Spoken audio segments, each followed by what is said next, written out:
How are you? The Enzo DiCostanzo podcast. And today we're going to do the next installment of the budgetary planning chapter.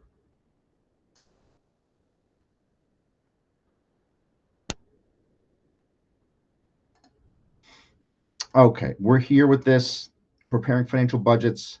This is the next piece of this. And I think, is this the last piece? Well, we're going to do the two columns, yeah, and then we have the comprehensive problems. So, yeah, budgeting in non-manufacturing companies and preparing the financial budget, cash budget, budgeted balance sheet, capital expenditure budget. That's what makes up the financial budgets. The cash budget shows anticipated cash flows and use that in your valuations. And we've had an exciting week. Exciting week if you're a spectator. Maybe not so exciting if you're Trump and his attorneys and the Trump camp.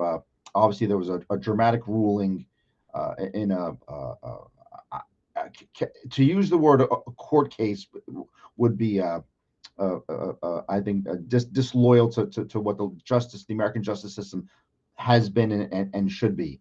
A political stunt by the left to go after Trump and say well, he owes somebody, I don't know who's even getting the 350 million if it's the state of New York or whoever it might be, but he was found liable, not guilty, but found liable for money damages that no one's complaining about. So go figure that. Anyhow, but obviously it's a very the moral to the story is it's a very timely topic. The cash budget has a couple different sections: financing, cash disbursements, cash receipts, beginning and ending cash balances, and this is generally what it looks like. And we have a nice example of it here: beginning cash balance, total available cash, itemized receipts, itemized disbursements, deficiency or excess of cash, any financing numbers. And we'll very quickly, we'll have some numbers with the Haynes company. We'll have some numbers that we're going to put in there. It says, why is the cash budget prepared after other budgets are prepared? The information generated by the other budgets indicates the expected inflows and outflows of cash.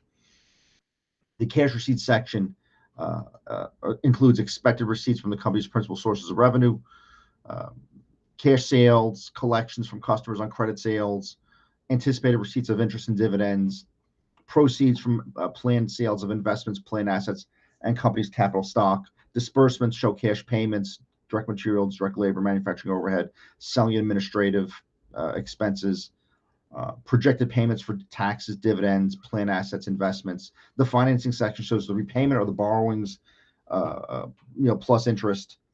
So again, if you're following the Trump, the newscasts, a lot of these, the terminology that you heard here was a part of that. So certainly this is very important.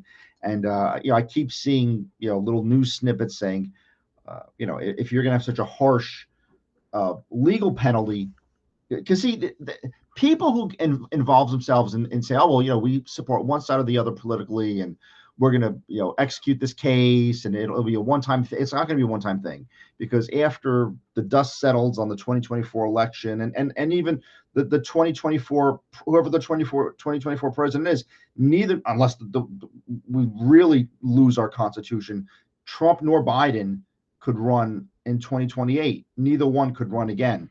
So after the dust settles, it's going to be a whole new slate of people, the Gavin Newsoms or whoever, the Ramaswamy on the conservative side, or whoever it may be. After that, the dust settles of this election season in the next 4 years, then what? And then, well, we want this guy, we want that guy, and then, oh, by the way, a couple of years ago, the legal system in America works by precedent.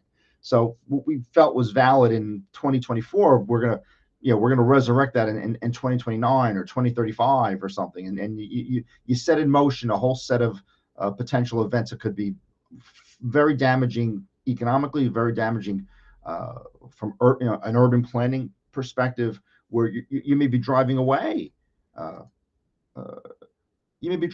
developers, saying, hey, I'm not going to take the risk if there's some kind of a problem, or there's or somebody doesn't like me or something, and they can just go to court and say, by the way, in 1995 something happened, we're not even sure what it is, but we need 8 million, and the court grants it, right? That's a big problem. So anyway, data in the cash budget prepared in sequence. The ending cash balance of one period is the beginning cash balance of the next period. Companies obtain data for preparing the cash budget from other budgets and from information provided by the management. These cash budgets can be prepared for the year, for the month, Okay. And now we're going to look at Haynes here. Hayes. Haynes is the cotton manufacturer for the Haynes, the cotton manufacturer for T-shirts and things of that nature. So,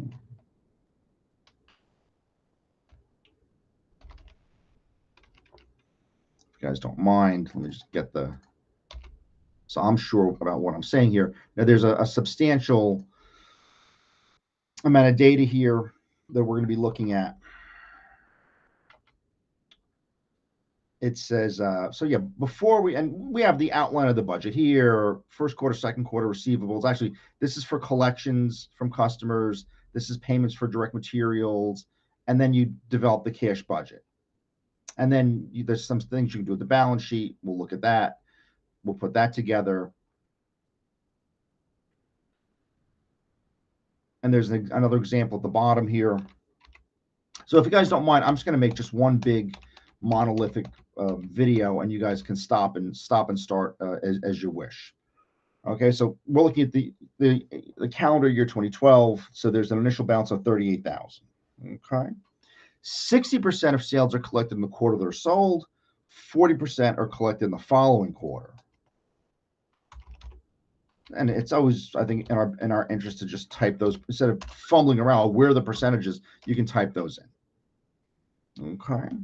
So accounts receivable at the end of 2011 or the beginning of 2012 are 60,000. These are expected to be collected in full in the first quarter of 2012. Short-term investments sold for cash are 2,000. Then you have the direct materials numbers, and these are another 250% here. This is 50 and 50. Accounts payable is 10,600. And expect to be paid in full in the first quarter of 2012. So you have again, if you guys, now granted, I didn't start with page 1, chapter 1 in this textbook. I'm just sort of cherry picking topics as I go along here. But payables and receivables are initial, those are initial topics that are covered in accounting. A receivable is someone owes you money. A payable is you owe a supplier, you owe somebody else, Staples or whatever, you owe them money. Parking deck, right? Direct labor is paid in full the quarter that's incurred. Manufacturing overhead and selling administrative expenses. These are all items except depreciation are paid in the quarter that are incurred. Actually, I probably should have cut these off a bit here.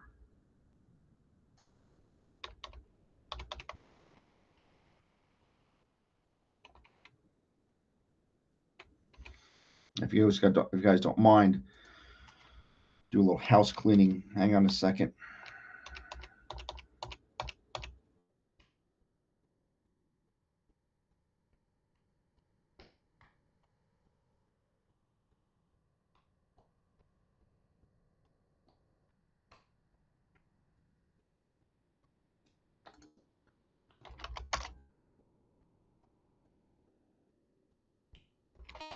Just clean this up a bit.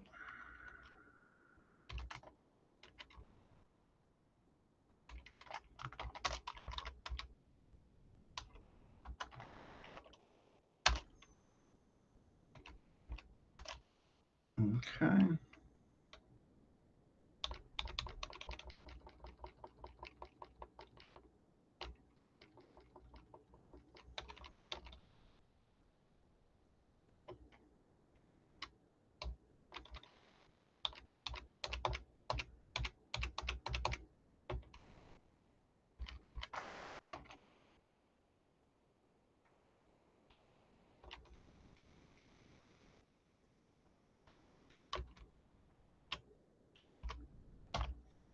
Okay, so we have the manufacturing overhead numbers, selling administrative expenses, and these are all items except depreciation paid in the quarter that they're incurred. We have that one. 7 is management is planning on purchasing a truck for 10,000 cash. I don't know why this is so.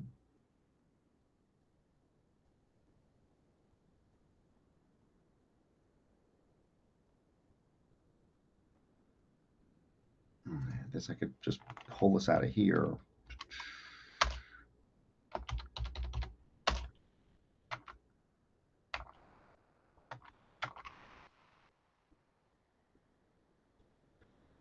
Okay. That's your 10,000 there. They're going to make quarterly payments of taxes.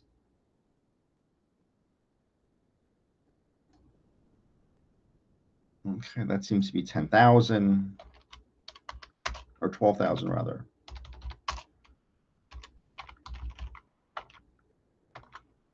And something about the loans,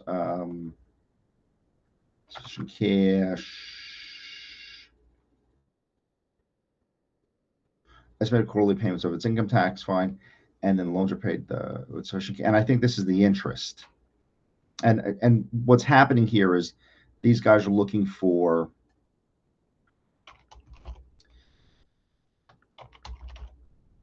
$100 in interest. Okay. There should be space in between these, but I'm not going to go bananas with that right now. So preparing the cash budget, useful to prepare schedules, collections from customers, and these are the 9 assumptions. And actually, we refer to these assumptions. Okay. So that 100's an interest payment. So from what I remember with this problem. Yeah. Yeah, 100 in interest. Okay, that's an interest payment. So everything, so you have 9 assumptions here is what you have. And you guys just give me a second with this. I'm gonna fix up.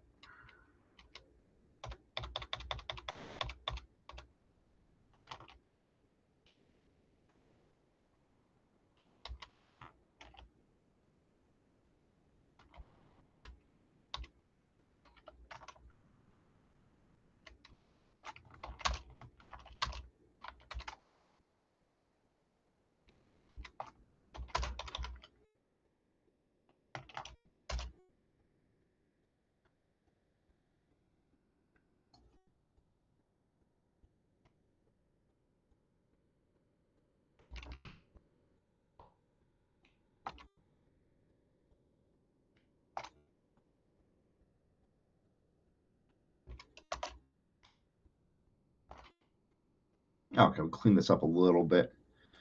Okay, as we're doing this. Okay. So yeah, so we have all that here, and you know what, this a little compressed, but don't worry about that. Okay, so our receivables that we're starting with, we found that out, that number was up here. That's the 60,000. Okay, so the receivable now you don't have. There's nothing here, nothing here, nothing there, and you have 60,000 there.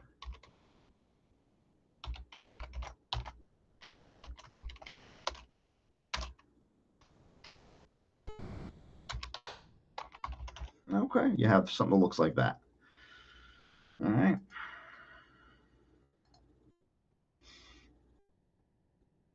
Okay. Expected collections. So that was your initial number.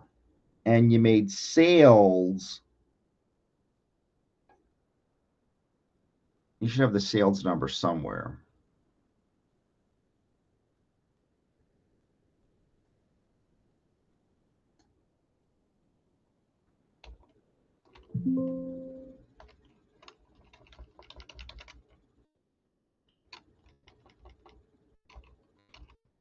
Yeah. Here's your sales. Right, you had 900,000, right, of sales, 180, 210, 240, 270. So if you look at these numbers, all of these numbers are replicated here, the 180, the 210.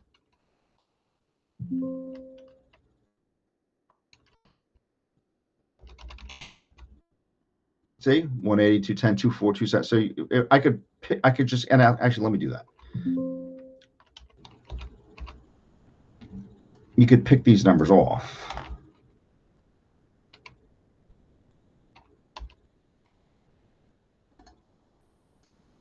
Just the values. Okay. So there's your 180, your 210, 2see, plus the 60. So it's going to be 960,000. So in other words, you're owed 60,000 from the previous year, and then following the rules, that you're going to use here, right? Find the rules up here someplace. Where are the rules? For 60% in the quarter sold, 40% in the following quarter. Okay. So we're going to use those rules to figure out what we're doing here. So here,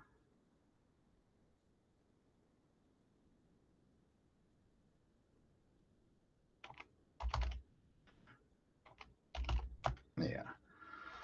So what I'm going to do,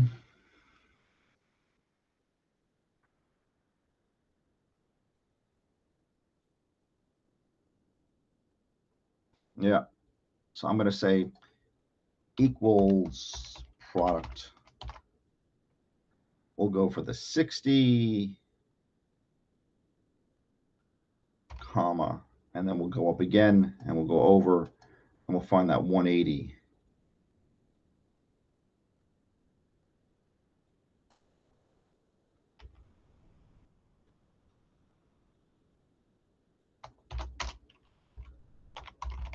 Okay. That's how you get your 108. So that's 60% of the 180,000, which is there. And I think what I did, as I went through all of these, I copied this and pasted it, and I think it worked somehow. All right. Copied. If you go down in a step function, like if you go down by a step, yeah, see? So in other words, that's all the 60% of, you go across all of these numbers, but you're getting 60% of each of these numbers. Instead of having to retype them here, I just refer to them here. Well, let's look at this one. Oops.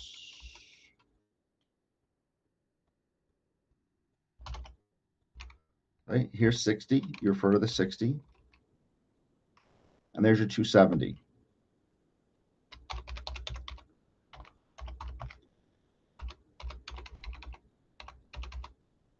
Okay, to get those. So that's your 60%. That's your initial 60%. The second piece of this, I think if you want to go right like that, now you have to sit there and say, okay, let's move over to the 40%. Oops.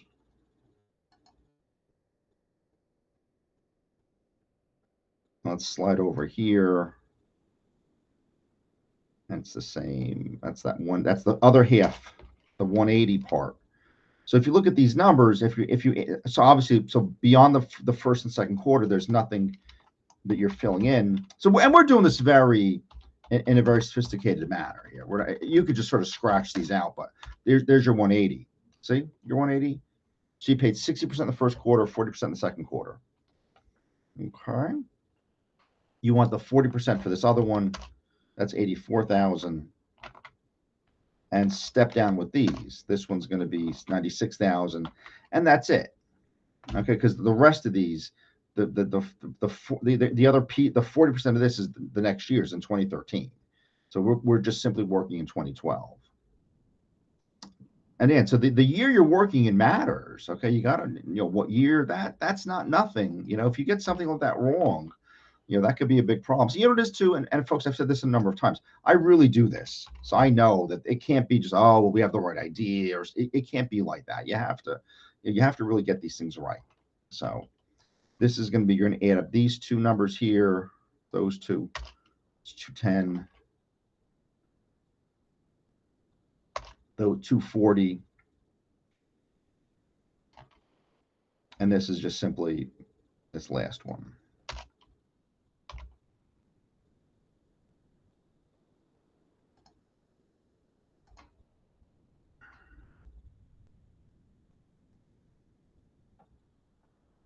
And there's something else going on here. What else is going on here? Something else happened here.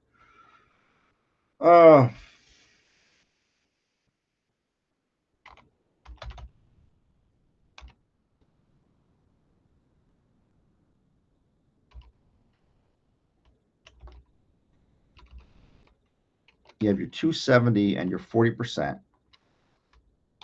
And there's something else happening here too, though, for some reason.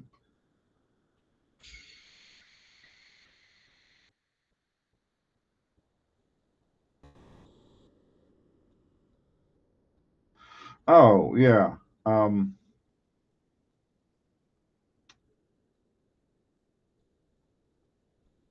Yeah, with these, in terms of these collections,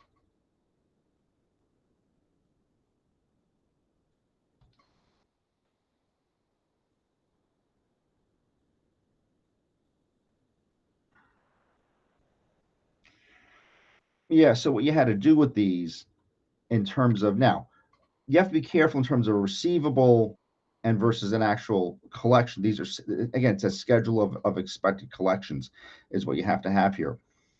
With this one, you're taking the 162, right? You're adding that in. That's AM, whatever that is, 123. And then you're multiplying through uh, the other piece of it. Or I'm sorry, you're adding the other piece. So you're adding the 162, and then you're adding the 40% of the other half is what you're adding in there for some reason.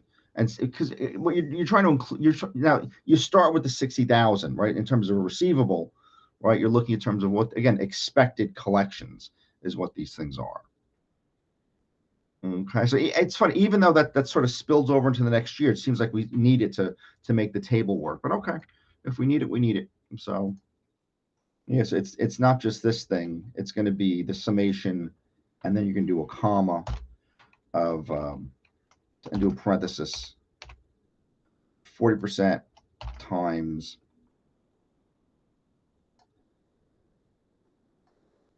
what's left. Yeah, there's your two. That's how you got your. So in other words, we did 40% of. So in other words, we accounted for everything here, including that initial 60,000. So in terms of what you're expecting to collect, what you'll do is you go across here and you're gonna say equal sum. It'll be just the top one, right? And folks, I'm telling you, for loan portfolios, this stuff is excellent to be able to have a skill at doing this kind of thing. And in terms of, when are your loans due? And, that's a big part of what we do. Okay. And also it looks like here, we added all these. Yeah, we added the one from the top here, right? That's the 60, which is there. So again, you have an expectation of picking that up too, is what you have. Yeah, because the fourth quarter number, I guess, to make it balance, that's all I could think of is the reason why you care about that, is to make it balance. All right, there's your 258. And as you go across with all these, it's, so I did a summation here, so equals sum. Remember, we looked at doing these a couple different ways, right? That's only 792, 258, 228, 198, right? That's all those. And then you do the other one. I'm just making it connect to what the book has, and this other piece of this, comma, the 60,000 from up here.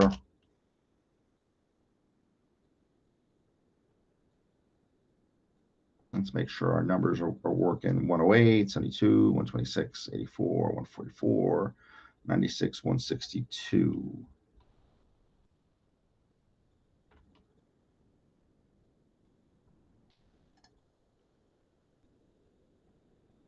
Which are all those.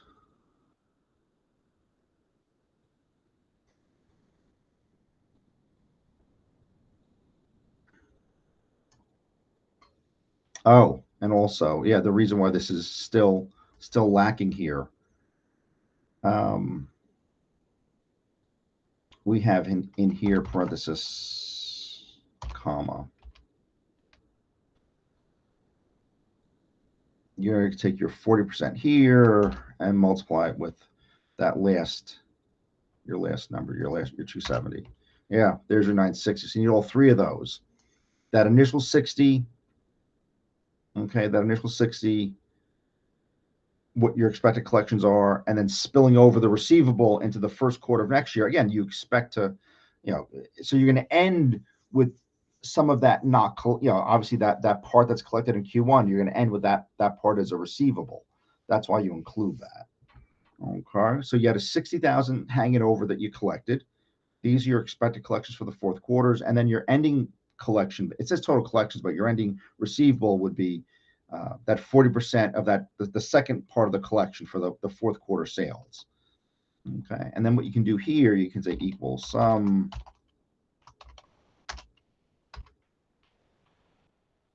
comma, that's 60. Okay, it's another way you could do it. Okay, because this italics version just isolates these 7 collections and then the first one, and then you have to add the other one on there. This one, it already does it here, right? You bring the second piece in. You bring the 40% piece of the fourth quarter sale into that summation. So it's once you expect 162 here, but then 270. So it's the headings. I could criticize it for the way we have the headings here, but you see how it you follow it. Folks, I'm gonna say common sense at the end of the day rules all. Okay, so and actually just as we're speaking here, let me just quickly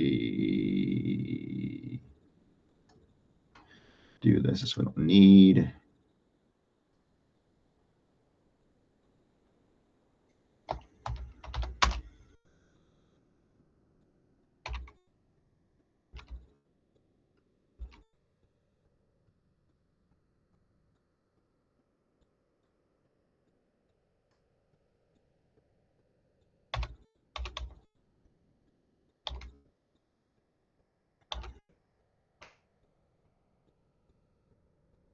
Yeah, here's a schedule of expected collections, and I'm looking. Yeah, so for some, I didn't take the other piece of this for some reason. 198, 28. Okay. Again, if I did it a little in a roundabout manner here, but obviously here we should have. I added instead of see how it says 108 and this is 168. I could have added the 60 there. I could have done it that way. I don't know why. I don't know why I didn't do it that way. For some reason, I didn't. See, because you're expecting to collect that 60 there, right? So I added it at the end somehow. And I didn't do this annual thing. I did this annual thing that the book doesn't do it that way. So I mean this would work, right? This would because really what are you doing? What you're really doing here? So this is going to be you wouldn't need this. The better way to do it is probably like this. Right? That's the better way to approach. And then this thing, then you got to pull it out of here. But they don't have the annual numbers. See how this is now? Now it matches what's in the book. See how it's 168? You just add them initially. I mean, if you want to criticize how I did it, you could criticize it that way. Yeah, 168, 198, 228. Yeah, so this is all good. So again, I always like to check. I always like to do my checks. So these are all added in the 60, which is fine, and those are all added, and and then I guess what the expectation is for the next quarter. But how do these do it? How does this one do? Oops. Yeah. Yeah, because this is in the next quarter, so I mean, we could argue about that. But like I said, but the heart of it is this. We can argue at how we uh, how we compile the annual activity. We could argue about that. But I got the same number twice. And like I said, I'm always checking. Again, I taught my story. My story is always that I'm the only guy on the team that really has the technical skill and that kind of a thing. So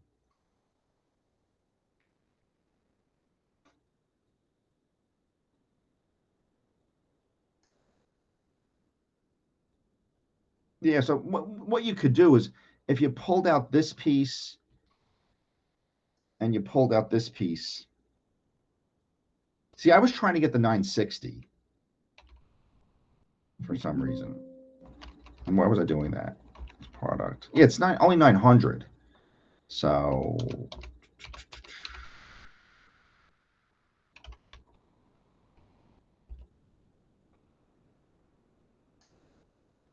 you have to pull it out of there.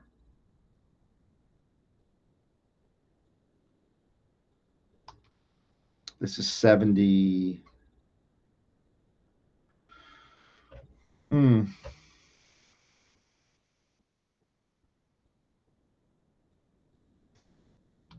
Pull it out of there. Yeah.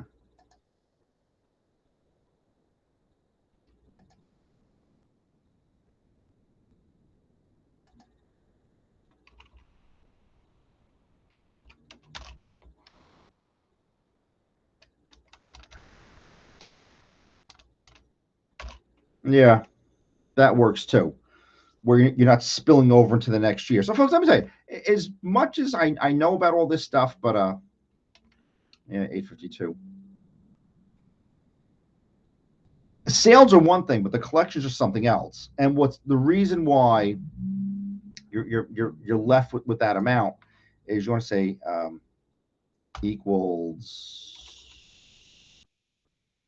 40 times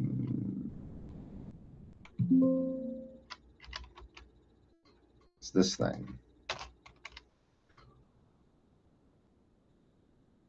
Yeah, that's how you get your 960. You have 108,000 for the next. So your next receivable would be 108,000, is what it would be. So maybe so we cleaned it up a bit.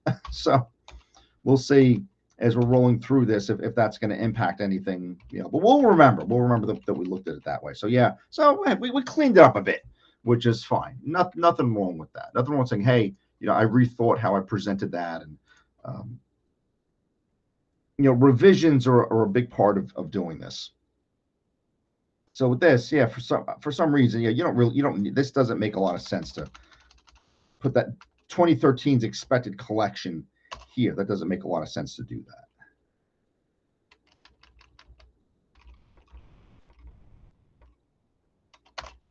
that. Yeah, now you have now they all match up. Okay, that's better like that. Apologies for the little bump in the road with that. Okay, it's like I said, let's just reviewing this. You take the four sales numbers and you break them up 60-40. So these two add to the 180. These two add to the 210. These two add to the 240. Okay, and what's left here, you have that 108. That 108 plus the 162 is, yeah, that's 270. So you have 108 for 2013. That's why I think that's I was trying to resolve that, is what I was trying to do, most likely. And I jammed in 2013's number when I didn't really have to. Okay, so just keep that in mind. Okay. So this is the next part of this is the payables piece. Okay, let's look at this. So we owe 10,600 again at the beginning of what's going on here. This is 0, 0, 0, 10,600. Yeah.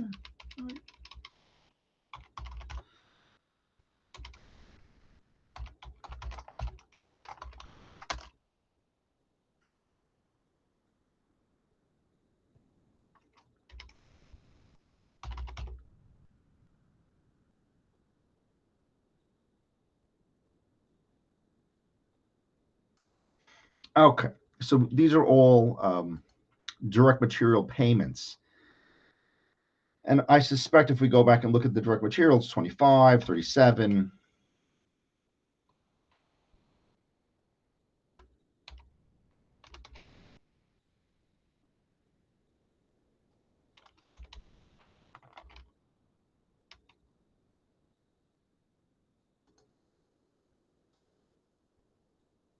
See 25 to 37 to all that. Okay. And the collections work, or collections are your payouts work, or your disbursements. 50% in the quarter that you buy it in, and then 50% in the next quarter. And you're already starting with this is expected to be paid in full in the first quarter, right? So you're going to start with that one. You pay that one in. So say equals product. And again, some smart programming with this. You're going to take the 50% here.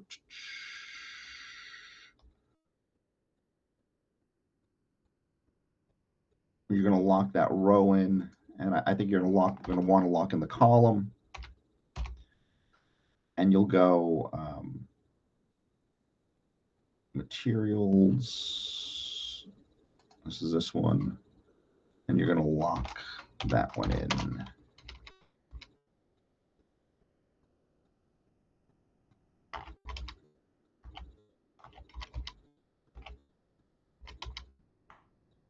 Okay, so I just, again, I went down the steps with this.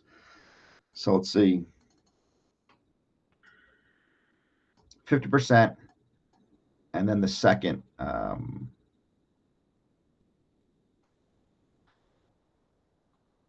yeah,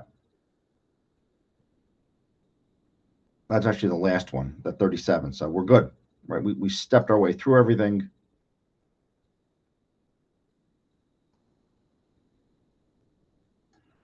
Okay, 12, 14, 66. Yeah, we got all those. Okay. And obviously we want to, so, and then the next quarter, that same 25,200, we're going to right click, and I'm going to slide over to this 50%.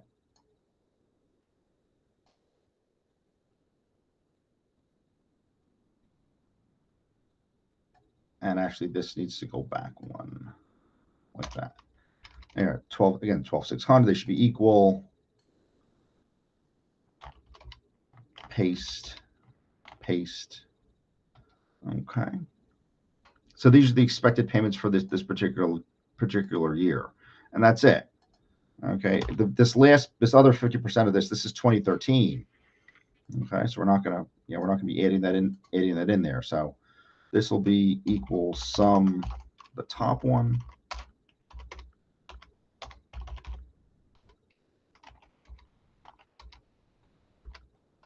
and this is going to be these two. This is going to be these two, and this is going to be these two. Those should be the numbers. Yeah, 35.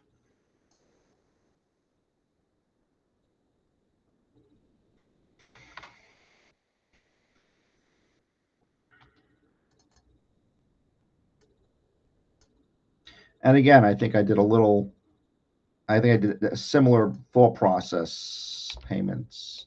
Yeah, I took I did annual numbers here for some reason. 35, 31. Yeah, 35, 31, 27. Yeah, we got all those.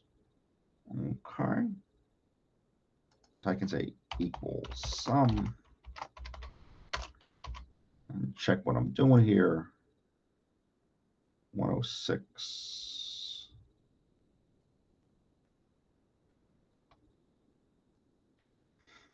And actually this one is going to be this and the 10.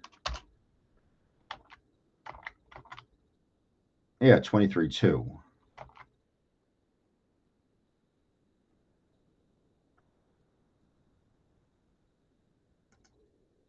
$27.2. Okay.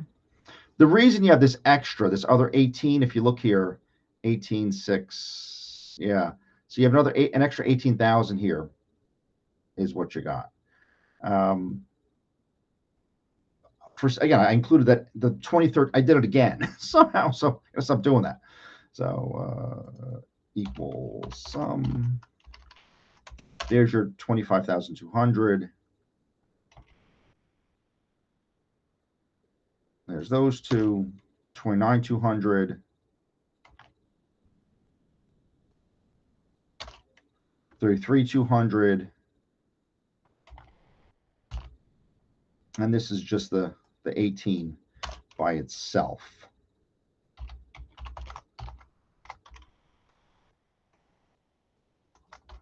So this is what you should be paying. Yeah, see, without that extra 18 in there. So somehow I did that. I don't know what I was thinking doing that, but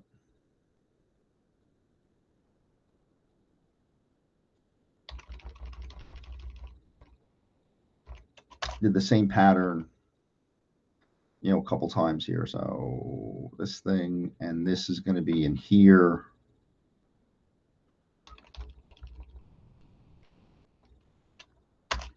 For another year. Yeah. So this should be 116,800, 116,800.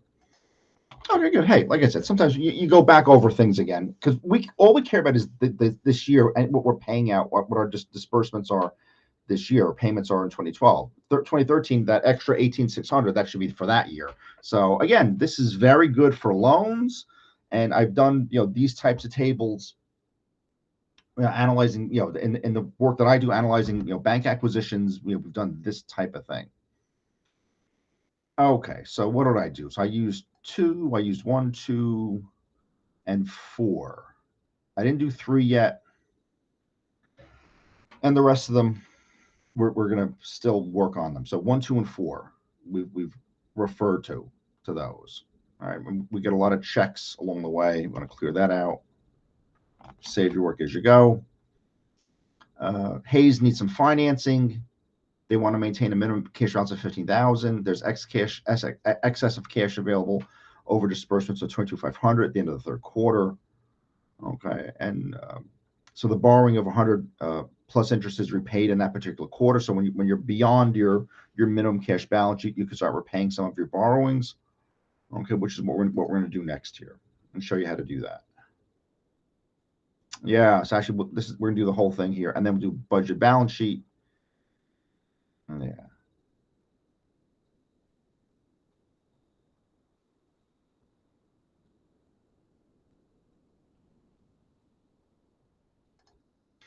Okay, so we're here with this, the beginning cash balance.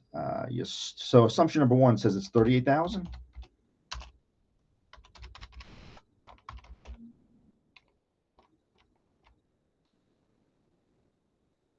Which is there. So that's assumption number 1 is 38,000. And we'll put the rest of the cash balances up there. We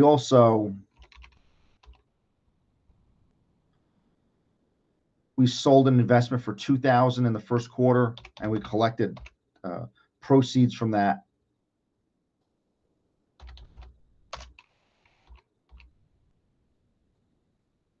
Short-term sold for cash. Okay. Collections from customers.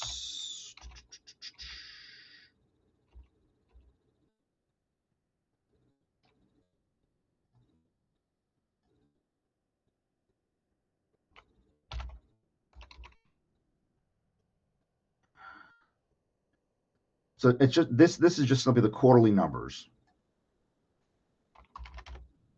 So we'll say equals, in quarter 1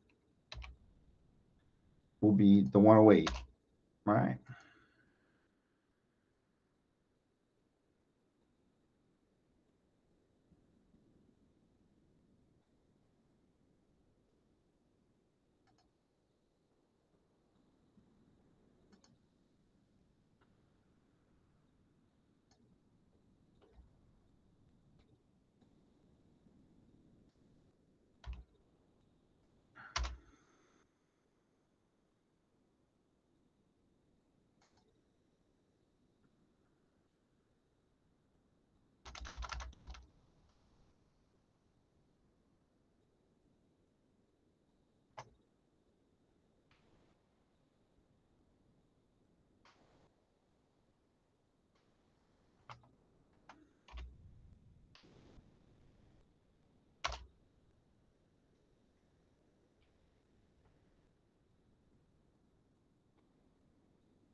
Yeah, that's the 168 is what this is.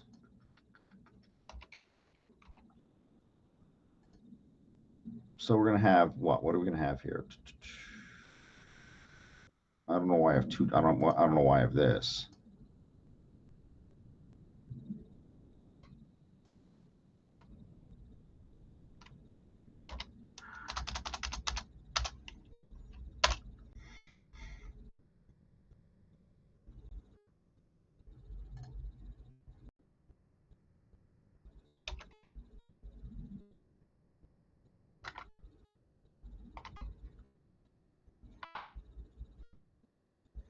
There, we have those two, right? The 108 and the 60,000. Okay, and then here we have, yeah, we're just going to refer to that to total collections, done neatly and succinctly. So this is going to be total receipts are going to be equal sum of those two. There's this. Right. That should be 170. Right, that's 170. And you that equation, that'll work across the whole thing there. So, okay. And then total available cash is that plus 38,000.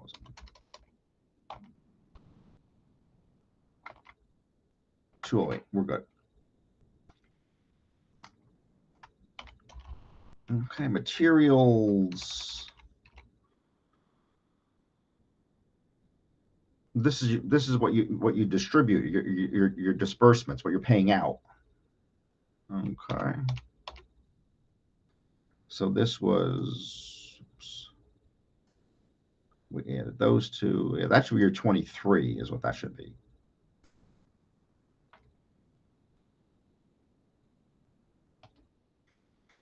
So again, similarly here, you're paying out the 10.6.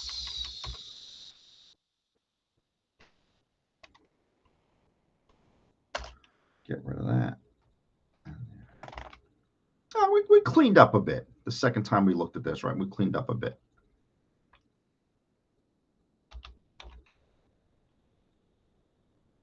$23,200.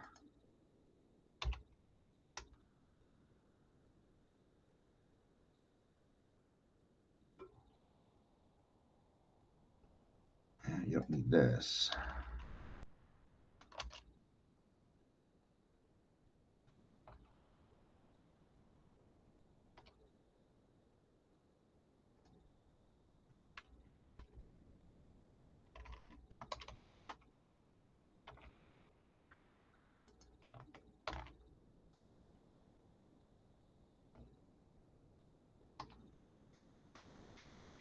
Okay. So you had that. And again, these can go across. Control R. This is just what you're paying out, right, in those particular quarters, those expected disbursements. 35, 31, 32. And let's check the book.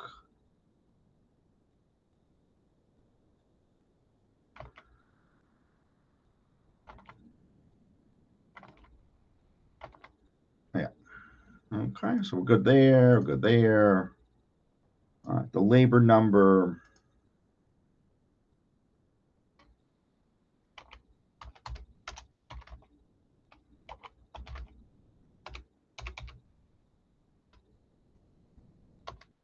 Yeah, the labor numbers these are paid as they come due, right? So what does assumption number 5 say?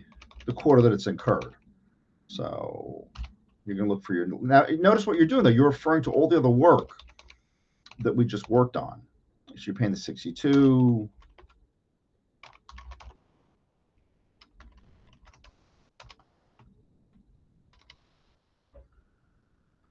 Okay.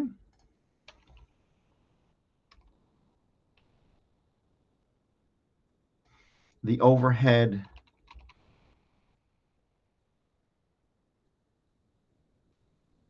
quarter that they're incurred. Okay, and also I think we pull out, yeah, we pulled out some depreciation is what we did for the both of these. And what I should have done, I should have done something like this.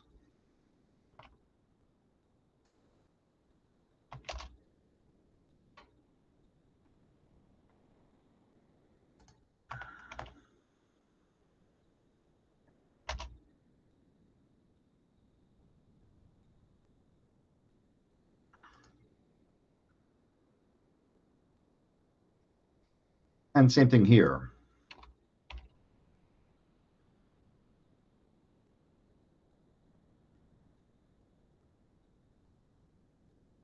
So this is going to be Control 1, superscript A, Control 1, superscript B, like that. So what you'll do, equals parenthesis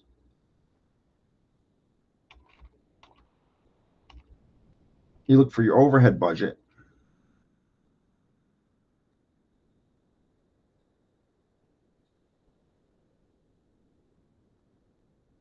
Which is this, and then you subtract out depreciation. And again, if you want, you can anchor the rows, because the columns, it's got to move. It's got to move with the column. So what you do is you take the final number and then subtract to get the 53. All right, and then just do this. Control R to 62,300. I'll check the book. 62,300, 59,300, 356. Yeah. Okay. And then come down with these. And we'll do the same. This is for selling administration.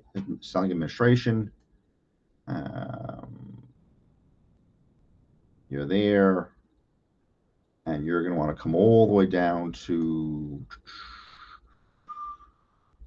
this will be 79.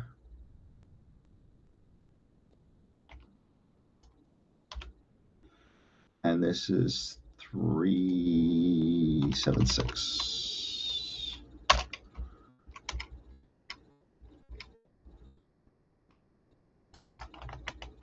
Okay. 46.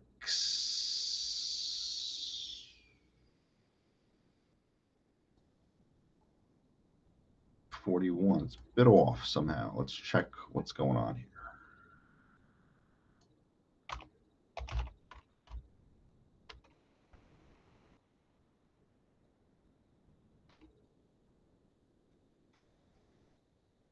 $375, not 376, 375.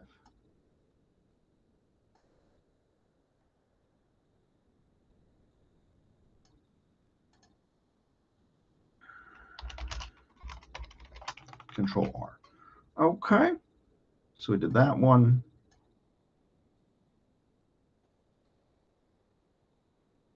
$745. Okay, we're good. The truck, there was no purchase in the first quarter. I think, what was it? The note or the assumption was assumption 7. You spent 10,000 cash here. 10,000. Actually, I think what I did here, I typed that in. I refer to it up here. There's your 10,000. Okay, we have that one. And then the tax expense. So we took that number, the 12,000, divided by 4, because these are quarterly numbers. So equals this divided by 4. You have all that. Okay. And you have all that.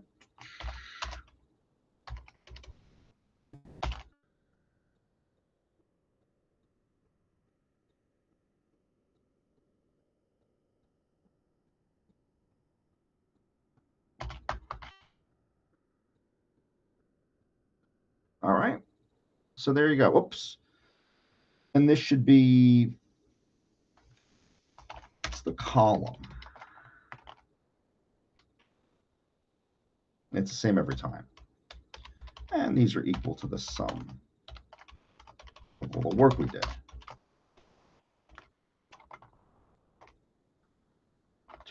Five, 2250, 2111, A2. Good. Okay. So, yeah, we did all those. And the collections, I think this, because everything else, these are all these are all 0, 0, 0, 0.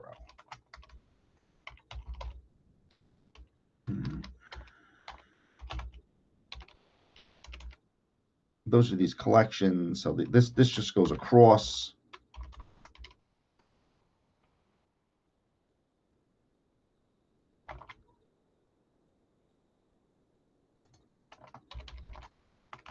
There. And we're not done with that yet, because the first one's okay, but there's some other stuff we need to do. The balances, we got to bring the balances back around. So deficiency cash. This is this minus what you sold.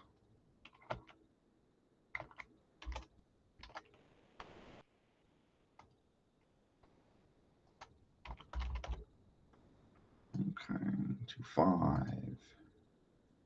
And what do we want to do with this? We wanted a minimum. What was our minimum that we wanted? We want a minimum. Well, 38's okay. Manufacturing, truck.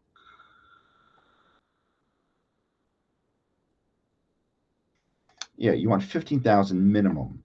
So you're okay here. You're okay. All right, you have the 25,500. So you don't borrow. You don't finance. All right.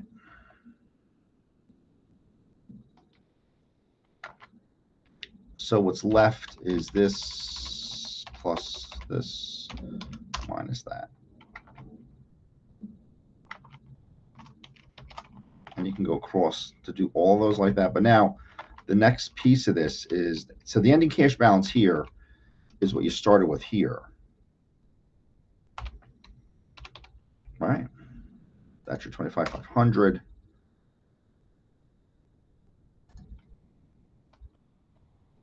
Okay, and we have 2,235. Good.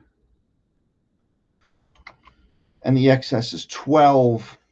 So we're going to borrow 3 because you want 15,000 and you're not going to repay anything. And you're there. So your minimum 15,000. Okay, here you're 22. And you want to repay your 3,100. You don't want to borrow anymore. So now you're over. All right, you're over by about 4,400. You're over by. All right. And you like that when you're over a bit. And here, this is 0 and 0. Whoops. 0 and 0. 37.9.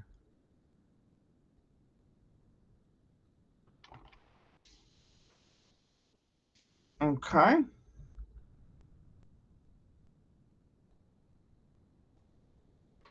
But that's what that looks like. Okay, but this is like probably one of the most important things I've taught in the last 10 years, something like this.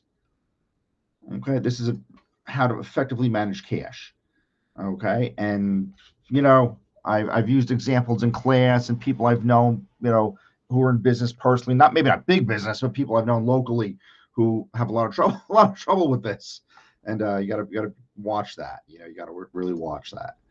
So, okay, but this is very good. This is very good to be able to have stuff like this, you know, to work with this. This is very, very good for you guys to be good at it. And now the next piece of this is we have some balance sheet entries. 182,000 in buildings and equipment. You've got some accumulated depreciation. Your accountant gave you these numbers, common stock when you started the company. And over the years of work, you've retained some earnings. Okay. All stuff Warren Buffett would care about a lot. Okay. And now there's some more notes. It says computations and sources of the amounts are explained below. It says the ending cash is 37,900. But we just computed that. There's your ending cash for the 2012 of 37,900. Receivables. Yeah, so that's that 40% of the 270. All right, we have that floating around someplace.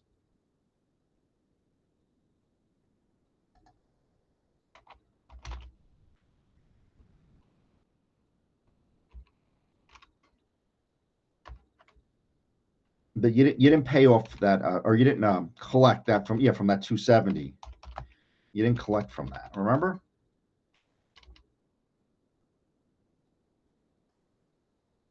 Is that?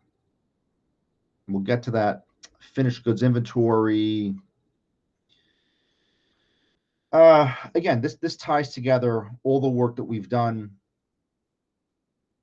You're ending at 1,000 units somewhere, and we computed this 44 in previous work. Excuse me.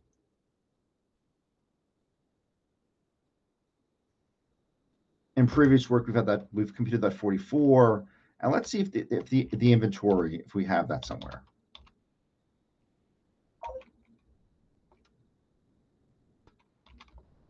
Yeah, there's the 44 per unit, which is there. Budget, overhead, materials.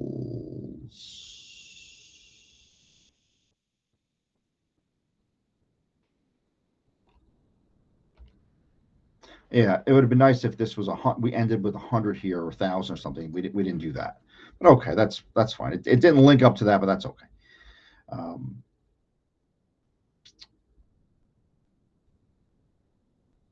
Illustration 44. Okay. The raw material we were given, there was $4 cost per pound, and again we're desiring to end with 1,020. Building and equipment, you purchased that truck for 10,000, and then your balance was 182. The accountant gave you that. Cumulative depreciation, the account gave you that, plus another 15,200. And selling administrative. So let's look at those. What are the total depreciations for overhead? Yeah, here's 15,200, which is there. We're going to need that one, and this is going to be 4,000. Yeah. Okay. So we needed both of those.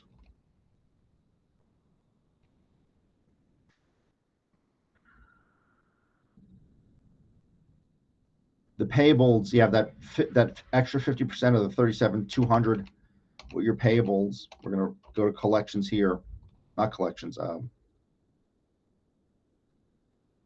Oh, this isn't collections. This is payments, right? It's going to fix the payments.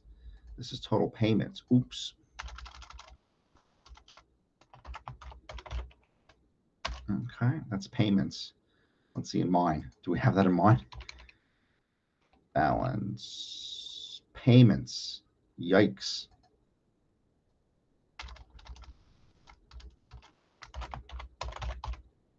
Payments. That's payments. So fix that. And actually, template here.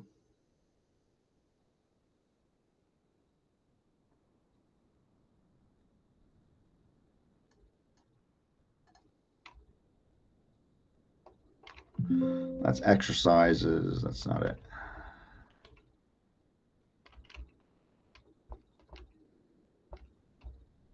Collections. This is not collection. This is payments.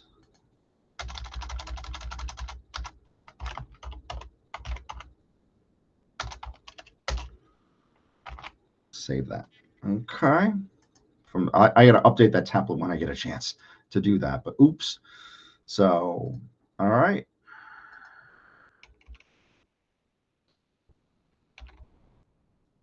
Raw materials, building accumulated, payables.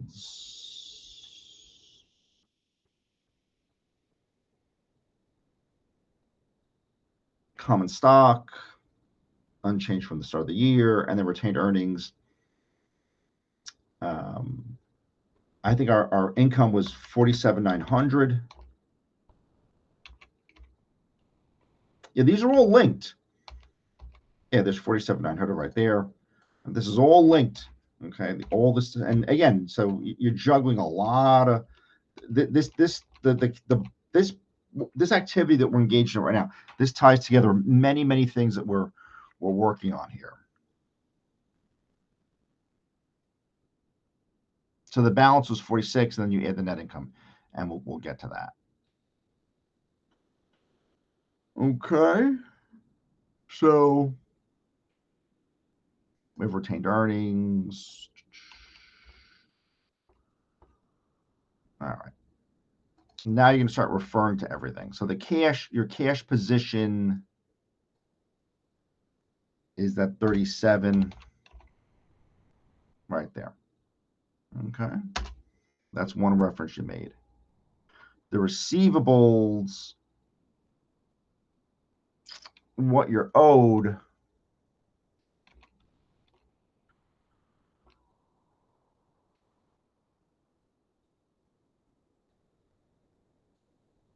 yeah, we don't have it there. So what we need to do, we computed that ourselves. So equals product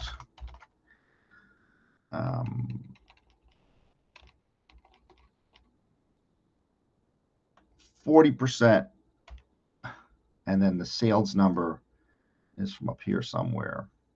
There's your 270.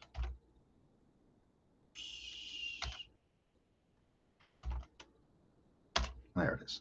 There's your 108.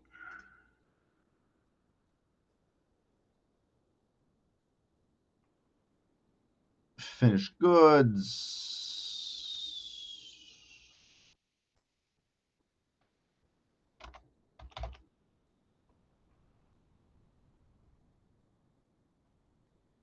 Oh, there it is. Under the production budget. There's that 1,000.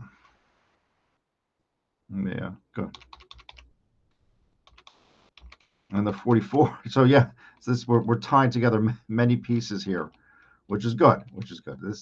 Folks, this is the point. This is why I do what I do, is what you're seeing right now. So equals product.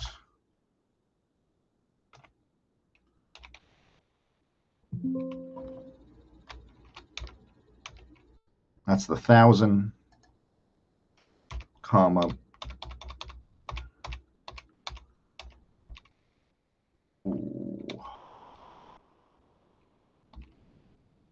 And there's your 44 right there. Okay. That's 44,000.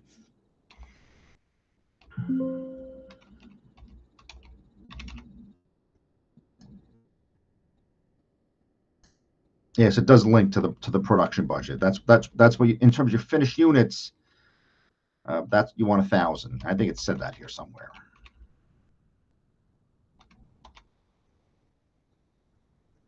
Yeah, there's your 1,000 right there. Raw materials. Let's check that out. Sales budget, production, materials, ending. There's your 1,020.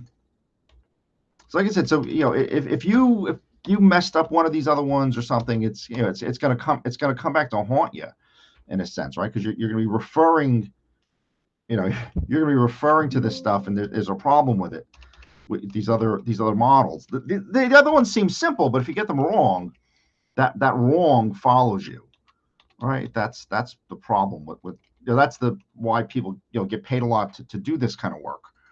Okay, because it's the wrong sort of can follow you around a bit.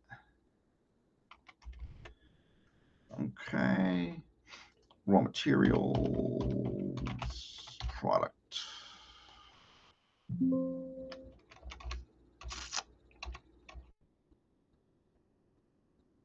$1,020, $4. All right, that's 4,080. This other stuff, this is the building thing. I think you were given the one. This is 182.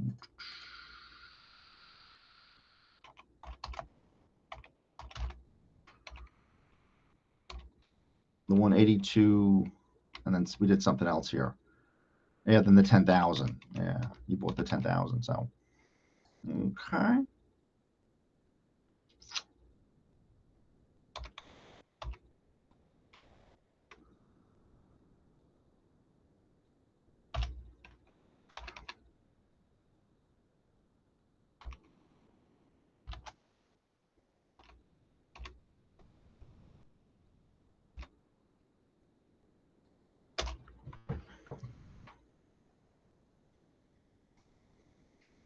And the cumulative depreciation.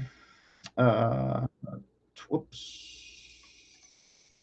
And the call.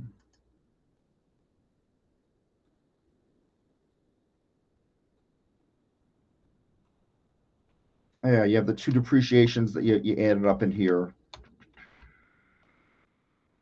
There's this one. There's this one. The 4,000, the 15 plus what your accountant told you started with.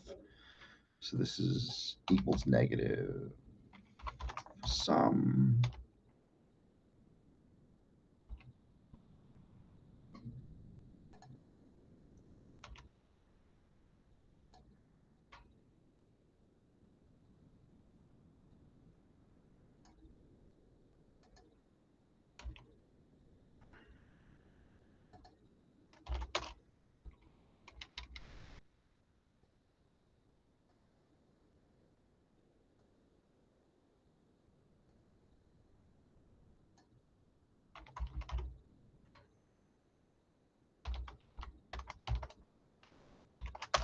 And 144.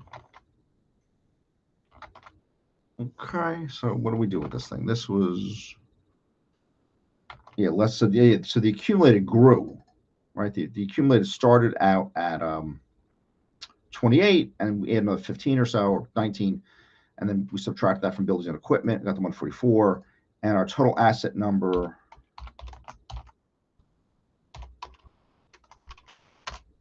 is 337,980.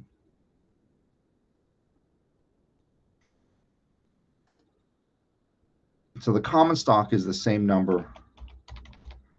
We didn't make any changes with this thing. Okay, the payables.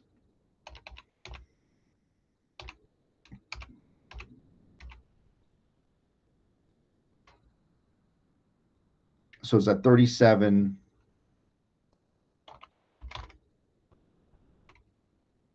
And the 50 cents, right?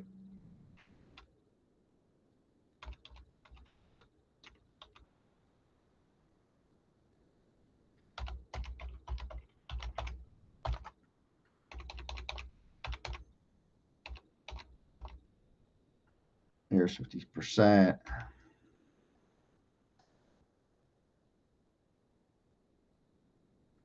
And this is what you bought.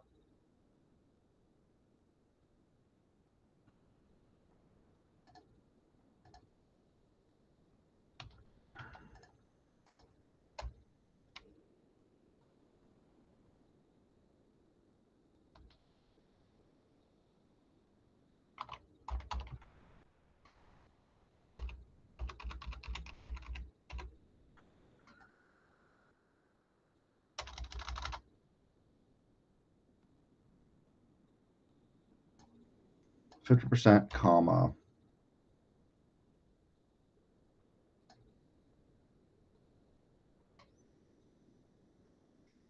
37. Yeah, that's your 18,600. Earnings are, what do we start at? We started with 46 plus the net income that we computed in the previous video. This is long, right? This stuff is very long. We're going and going and going, right? There's your 47,900. And there you go. Okay. See, because we know everything here, right? In an academic example, there's no one's pulling punches here. But when you try to do this for real, you're playing the cat and mouse game of, well, we're not going to tell you everything. There might be some bad news, all of that kind of thing.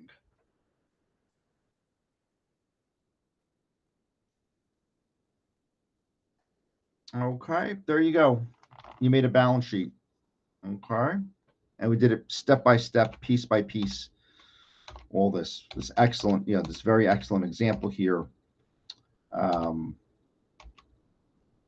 This is just another.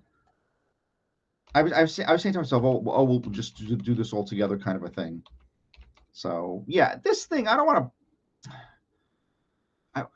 Maybe we'll jam this into maybe the next video, because let me just run up here and just go through the non-manufacturing company, because this is short up here. Okay, let me just, if you guys don't mind, let me just do that. I know it's this video is a bit long, and I apologize for that, but what am I going to do? This is budgeting is not limited to manufacturers. It's also used by merchandisers, not-for-profit organizations, service enterprises. Merchandisers, well, manufacturers have a sales budget, but for also a merchandiser, the starting point, the key factor is the master budget, the same thing. The difference is for merchandiser and manufacturer the following. The merchandiser uses merchandise purchase budget instead of production. Walmart, they're not making anything. They don't use manufacturing budgets. They don't use direct materials, direct labor. They don't do that. All right. The merchandise purchase budget shows the estimated cost of goods to be purchased to meet expected sales, and the formula is as follows. Budget cost of goods sold plus ending merchandise inventory minus beginning merchandise inventory equals required merchandise purchase. So it's the same flavor of a formula that we've previously seen. And actually what I did here, and this is it. This is like the last one. This is Lima Company, and I think I read it in the book somewhere. What's the book doing with this?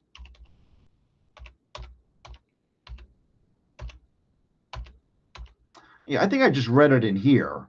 The illustration. For whatever reason, I didn't copy and paste it, but it says Lima Company is preparing a merchandise purchases budget.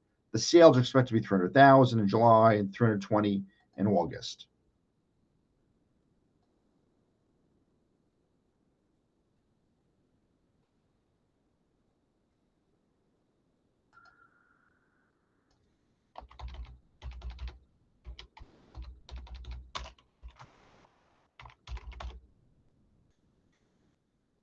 Okay, we did that. Cost of goods sold is 70% of sales. Okay, cost of goods sold is 70% of sales.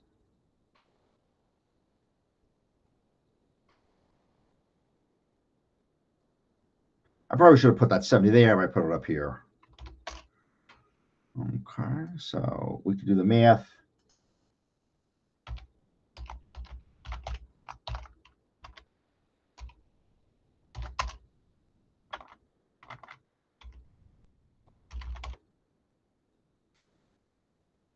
And this is, we're going to lock this column there.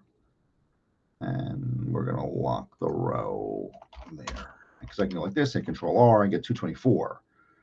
Okay, so 70% of these two numbers are these two numbers. Okay. All right, what's next? So we had the budget sales, cost of goods sold. And desired ending inventory is 20% of the following month's cost of goods sold. So I did 20% here of the following month of cost of goods sold.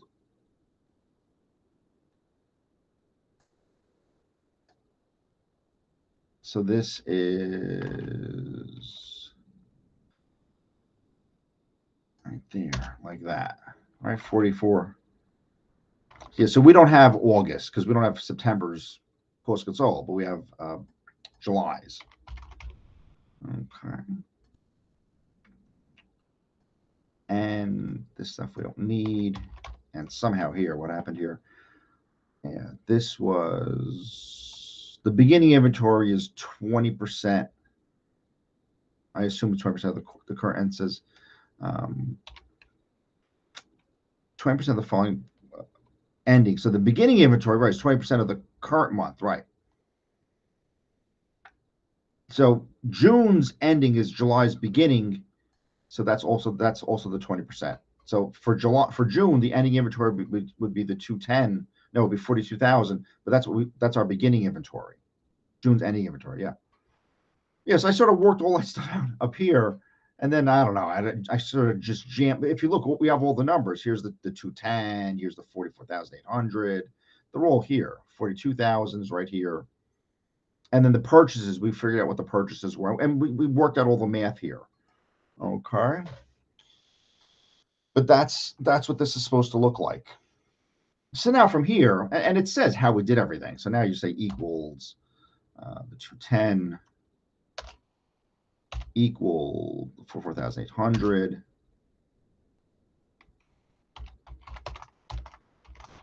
You summed all that. And the beginning is the 42.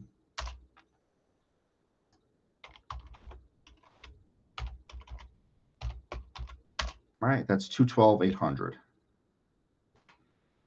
Okay. Yeah, 212,800. So again, I sort of did the logic here. Oh, folks, pardon me, it's right here.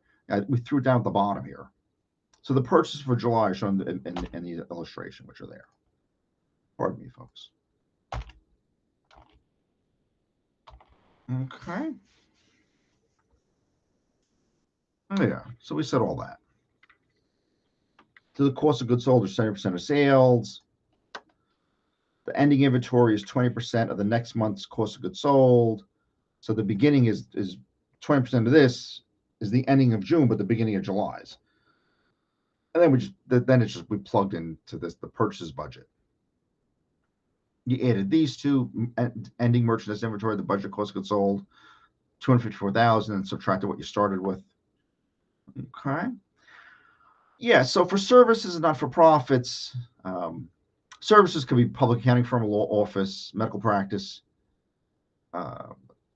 Believe me, not-for-profits, they need to control costs just like anybody else. And actually, I didn't expand these three probably really good Wall Street Journal accounts from 15 years ago, however many years ago this is. But Princeton and California and the Art Museum somewhere. These are examples of not-for-profits and when they didn't manage a budget, what happened? Because you get a little full of yourself with titles and your great address, and you're on Madison Avenue or Fifth Avenue somewhere, and you start forgetting what you're doing. Okay, so we looked at that, and actually,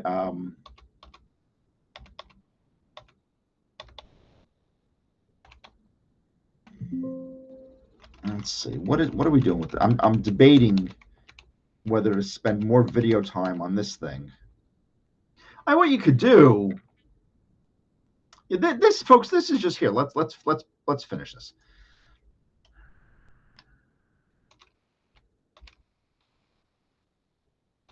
This is just sort of a standby example here, and it says, what does it say here? And this is just for a month. Minimum balance 15,000. Beginning cash balance is 16,500. So right away you could just run to this and say, just as you're reading, 16,500.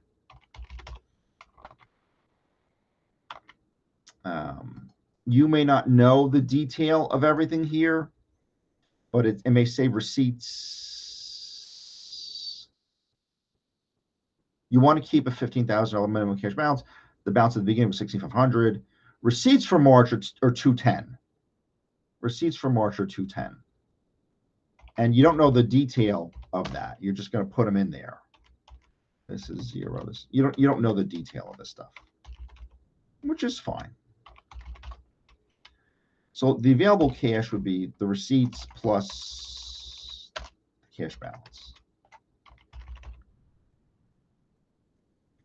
Okay, we just added those. Okay, that's it. Again, you don't have the disbursements, just 220 without all the detail.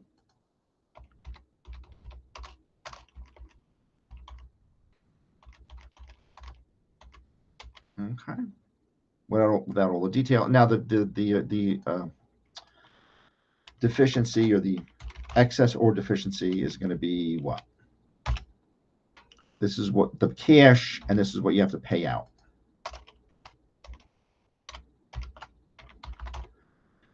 Okay, so you're 6,500 ahead of the game, and what do you want? You want 15,000. So you got to borrow 8,500. You're not paying anything back.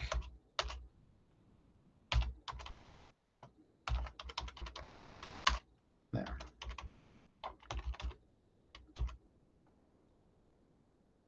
Yeah, this was good that we got this one out of the way. So this was just a couple, a few subtotals what the receipts were, the available cash formula, the beginning cash balance, disbursements, your net, and then you have to borrow to get to 15,000. That's all we're talking about there. So yeah, that wasn't worth another video or something like that. Okay, so yeah, we had a good session in here today. So we talked about some of this other stuff, the merchandisers and the not-for-profits and how they look at things. You know, a Walmart. This is obviously a Walmart would be a tremendous, or Target or something, would be a tremendous example there. These I have to kind of apologize. I referenced them here, so for future summers when I'm working on this from whatever I'm teaching down the road, you know, we'll refer to some of these and maybe find some good practical examples of what happens in the world, which is everything I try to do. So the next thing we're going to be hitting with some other video, these comprehensives, okay, these comprehensive problems, okay, and also, yeah, I don't have anything left there. So let's just look at what, and then for cost, volume, profit analysis, yeah, the appendix we didn't do, the comprehensive problem we didn't do. So yeah, we're here with this.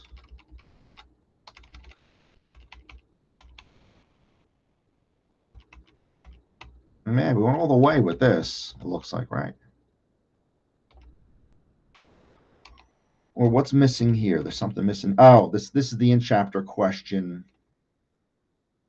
Oh, yeah. So we're not going to do this today, but we'll pick this up, sort of our end of chapter.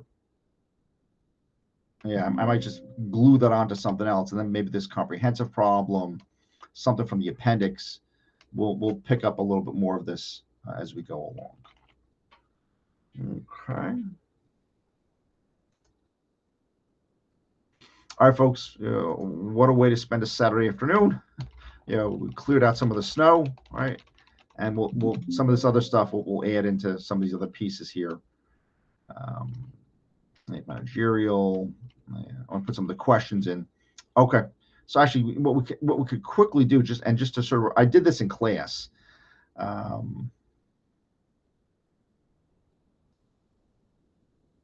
Yeah, the template here.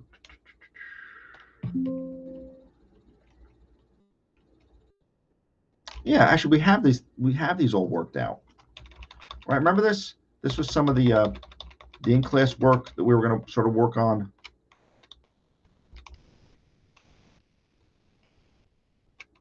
That we didn't get to yet. So I highlighted a big block here. We'll say copy, and we'll drop this into our video, the video sheet here. Share planning.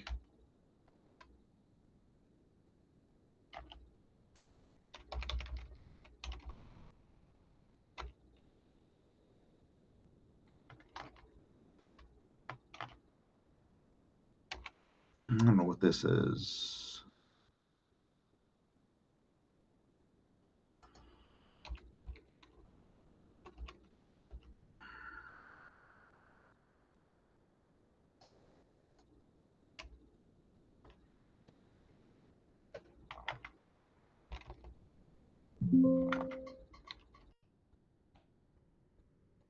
I don't know. This is, I don't know why I jammed these in here. I could have just done this.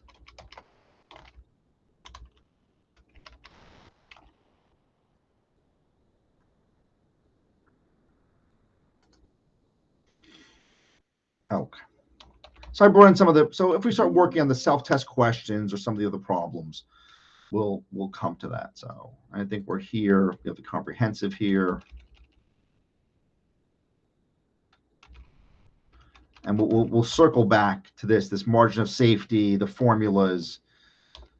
We'll do a little refreshing of this, because again, this is there's nothing minor about this. There's nothing minor about it. Okay, so maybe we can hit a little bit of that. Folks, thank you.